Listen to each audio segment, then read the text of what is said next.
Hey everybody, how y'all doing? I'm Marlon. Welcome to the show, Marlon's 420. Hope y'all are all doing well this afternoon. If y'all are new to the show, hi. If you're not, this is the first time I've filmed without my sunglasses. That's for a few reasons. I usually wear them because I have extremely sensitive blue eyes and a condition that makes it even harder to look into lights and things like that. So I usually wear my glasses. Um, Today I've decided not to because I've got another somewhat pretty serious issue I want to talk about. I have been talking about TMJD and chronic pain, the isolation, and the problems with mental illness that comes with all of that.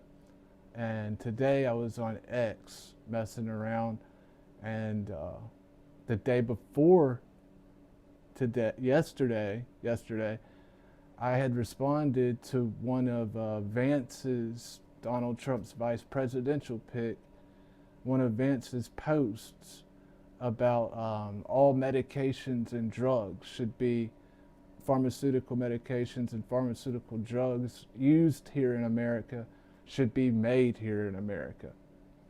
And I agree with that wholeheartedly, absolutely. But I also went further, and since he brought up the issue of drugs being made in America, I went and talked about all drugs needed to be made legal in America. And that got some people talking for sure.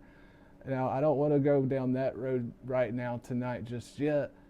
What a lot of people and I did wind up talking about was the situation with the opioid crisis that has led to the renewed efforts for the war on drugs, right? Before the opioid crisis, the war on drugs seemed to be petering out a bit, right? The medical marijuana was coming online. Uh, all these states were passing legalization laws. The federal government was losing its grip on, you know, they just didn't have it anymore.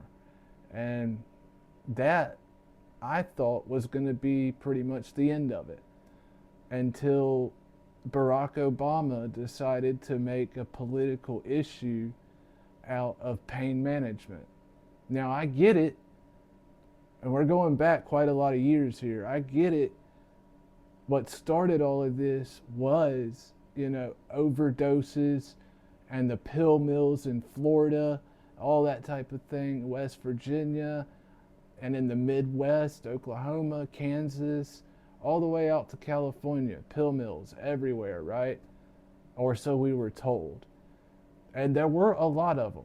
But the vast majority of doctors and patients have always followed the law when it comes to their medications and things. Now, there's always, when people say they follow the law, that means that when I say that, I mean that they are trying to follow the law and be good, upstanding citizens. But our federal government has created so many fucking regulations and laws that there is a book called, what's it called, Three Felonies a Day or something like that. And it details exactly how, without you even knowing it, you would commit multiple major crimes a day in the eyes of the federal government just going about your business. And the book's premise was, if they want to get you, they can get you. And they fucking can. But with the opioid thing, they started doing that because of the pill mills and because, people were dying. People were overdosing in higher numbers than they'd seen in a long time. And, Obama saw an opportunity. Now, I say Obama, but it was Donald Trump that pushed this war on opioids further than it had ever been before.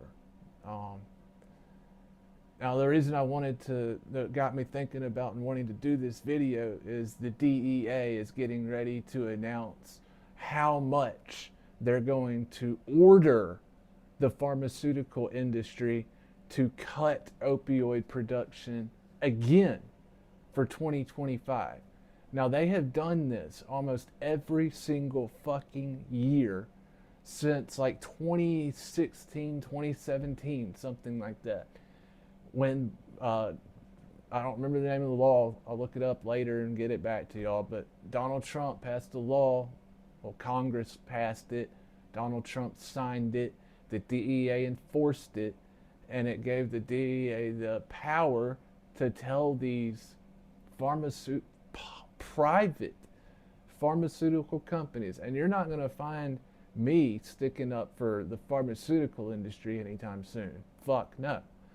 But I do have a problem with a government agency coming in and telling a private company how much of a thing it can make. Usually the market will set that, right? They're not going to make more than what they need because then they have surplus that they can't sell, which is a financial loss. So that usually the market would take care of that. But the DEA said, no, the market's demand is far too high.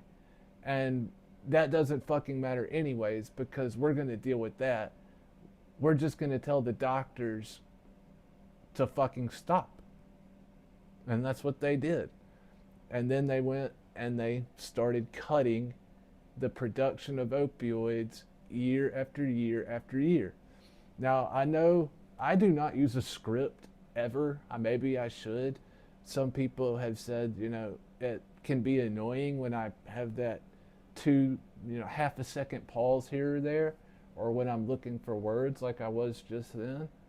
But I have never used scripts for public speaking. I've not been a huge public speaker my whole life. I've done quite a bit of it, but I've never been, never written speeches, never used scripts for my speeches, never used scripts for anything. Sometimes I will write down some outlines or bullet points and then go through those and expand on them as I hit it. But I don't use a script. So anyways, I did post a much longer response to this and other people on X. I say a much longer response. It was a much longer X post than normal, and I'm a premium member, so I can do that. And if you're not on X, you should be. It's the last place in this fucking world where we have any free speech. And then, yeah, if you're not on X, go get on X. At least you can say what you want about Elon and the people who own it. I don't give a fuck. If you enjoy being able to say whatever the fuck you want, almost, that's kind of where you have to be able to say it now. Anyways, I'm just going to read the part of the post that I put out on X that details exactly how the DEA started with this cutting, with the order to the pharmaceutical companies cutting the manufacture of opioids. So here we go. The DEA is ordering the pharmaceutical industry to cut its production of opioid pain medication again. They have done so every year since 2018, excluding 1 year during COVID, where it was necessary for opioids to be shipped abroad. Starting in 2019, pharmaceutical companies cut all major prescription pain medication by an average of 36.5%. In 2019, the DEA ordered the pharmaceutical company to cut opioid production across the board by an average of 36%. Now, the average comes because they said you're going to cut Norcos by 31%. You're going to cut oxycodone by 22%. You're going to cut hydromorphone by 19%. You're going to cut and I'm just making up numbers, I don't remember what the exact ones were. You're going to cut oxymorphone by whatever. So they told them you have to cut each one of these individual opioids by a huge percentage. And the overall cut in opioids wound up being over 36%. Unbelievable. They ordered the pharmaceutical industry to cut pain medication production by over a third, practically overnight. Zero concern for the fucking heavy handed, one size fit all approach. They then pressed as many chronic pain patients as possible into specialist pain management doctors licensed specifically to treat pain. They also charged a shit ton of money and a lot of times didn't even take fucking insurance.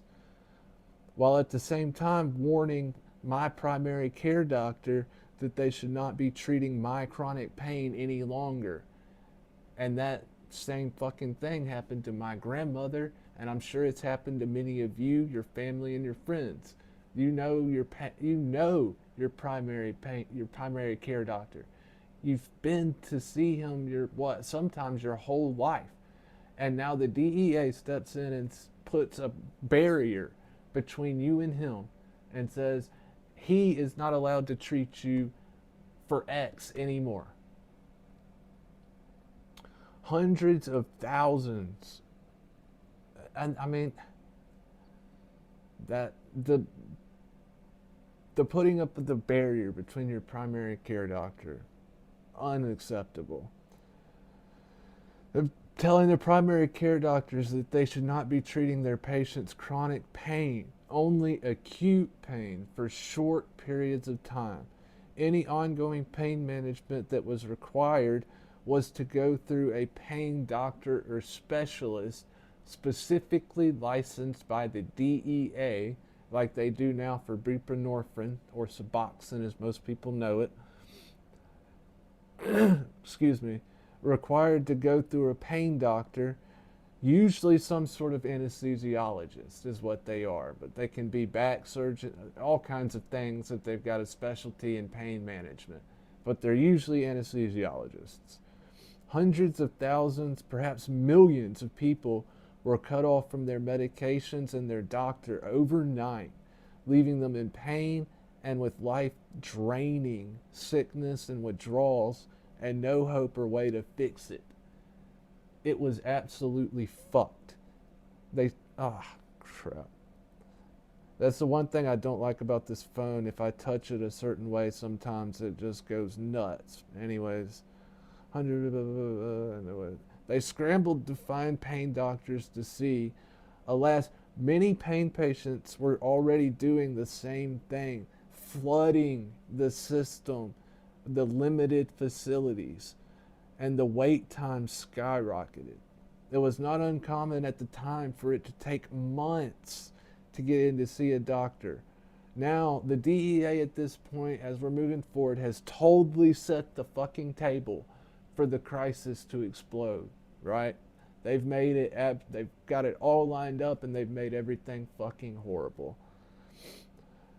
So they've got the crisis, they've got everything set up, they've teed it all up.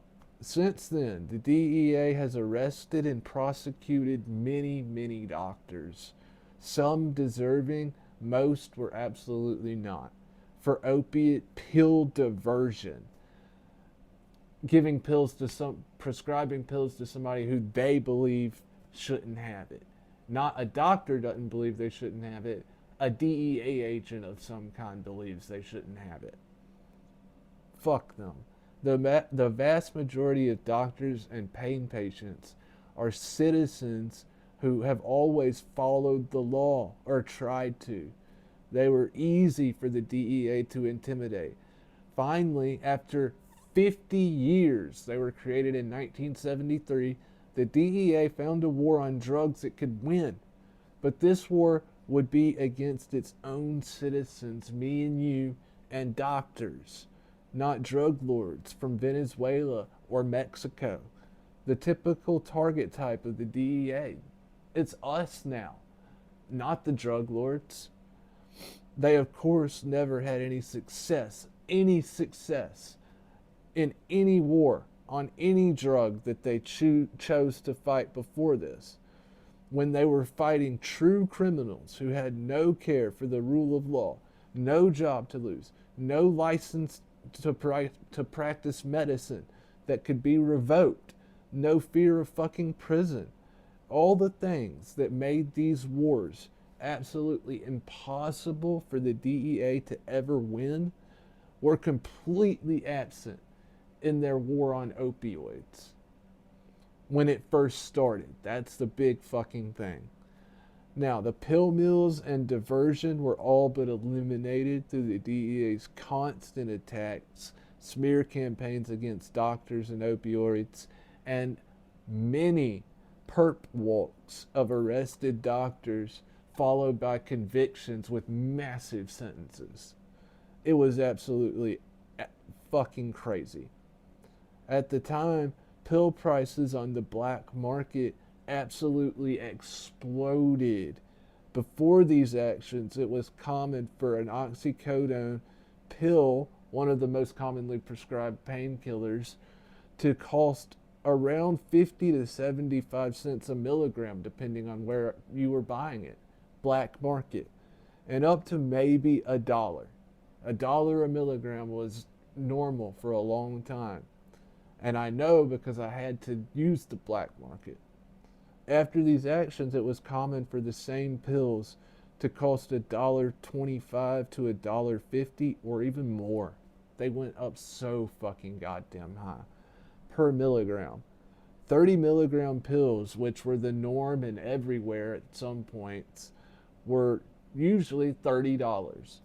And they were going up and were now costing $35 to $50 a pill in many places. At this point, many of the patients who lost their primary care doctors and could not get in to a pain clinic for whatever reason, there were lots of reasons, could not get into a pain clinic for whatever reason. Doctors wouldn't see them. The wait was too long. It went on for months. The doctors didn't take insurance, etc., etc. A large number of these patients went to the black market to get the pain relief. They didn't have a choice. I don't know that people who do not live with the chronic pain at the level that I do or other people do, they don't understand, I don't think, that we cannot fucking function without it. We cannot function. And it's not because we need the drug, it's because the pain is so overwhelming and debilitating that thinking logically, reasonably, and taking, reasonable action on everyday activities goes away. Even the will just to get up and go to bed, hardly there. There are some people who's marked their time going through the day to the waiting for the point where they can lay down, hopefully close their eyes and go to sleep so that the fucking pain stops. And then there's the ever-growing number of those who opt out completely, if you know what I mean. I can't say it on here, but there are a lot of chronic pain patients, especially the ones that suffer with the disorder I have personally, TMJD, temporomandibular joint disorder, a disorder of the joints in your face, which is making this video and this monologue extremely painful. All right, they had no choice. We didn't have any choice. I had to do, hold on. They couldn't get into a pain clinic for whatever reason. Doctors wouldn't see them. The wait was too long. They didn't take insurance. A large number of these patients went to the black market, myself included. We didn't have a choice. I had to do so more than once to subsidize my grandmother's pain medications and prescriptions because her doctor was cutting them back over and over and over again. Excuse me. He cut them so much that it weakened her to the point she started to decline quickly. I confronted the doctor about it and he asserted, Marlon, she's old and she's going to go at some point and you basically need to be okay with that. I said, fuck you, fuck no. This is what's done over in the fucking UK when a patient or elder is no longer wanted. They deny effective treatment or they put them in some sort of comatose state until death takes them. And that's not how we do things here. We do not let older people die in America just because they are old or just because they are using the system more than everybody else or others. That's not how it fucking works. I'm sure this story could be told thousands of times over, hundreds of thousands of times, maybe millions. I don't know. And this was all just the beginning stages of the DEA's brand new war on the opioids. It would get much, much worse as they finally started to in their claims, curtail the pill diversion that they said was such a huge fucking issue. As soon as they got that under control, all the problems that they were trying to eliminate switched to the black market. And then those problems were exacerbated to a point where overdose deaths were coming at a rate of naught. I mean, people were dropping like fucking flies left and right, right? Fentanyl coming across the border that was putting people down like nothing. And it was going on constantly. So they did all of this in order to stop the overdose deaths that were happening with pills. And then when they stopped the pills from being available on the market, the death rate for overdoses like almost tripled within a couple of years. It was fucking nuts. The death rates went up so fast and they were so big that people couldn't fucking believe it. And that is why you still to this day they are fighting this opioid war, doing the same bullshit, making it harder and harder and harder for citizens like me to access pain management, while at the same time doing nothing to eliminate access to drugs on the black market. They're going to keep coming across the border no matter what. So what finally happened to me was I was trying to get some opioids for myself on the black market because I needed to because of my pain issues. I could not get into a doctor at the time. And I wound up like God knows how many thousands of other people getting something that God knows what it had in it, and it almost put me down. Almost killed me. And I woke up a couple days later in a hospital room. Now, if it had been just normal opiates like it should have been, now at the time I could have consumed an amount of opiates that would probably have killed 5, 6, 7, 8 people who were opiate naive, meaning they had no tolerance. I mean, the doses I was taking after almost 15 years of being in chronic pain and taking these opioids, I had surgery to try and correct my face in 2013, I think. And it's been wrong ever since. So, anyways, that's where we're at, ladies and gentlemen. With the DEA getting ready to announce how much they're going to order the pharmaceutical industry to cut opioids for by next year. I'm Marlon, y'all. If you haven't already, hit that sub button. I'd really like to hear from y'all in the comments. Let me know what you think. Let me know how this has affected you. Let me know if you agree with me that we should just fucking legalize it all and move on.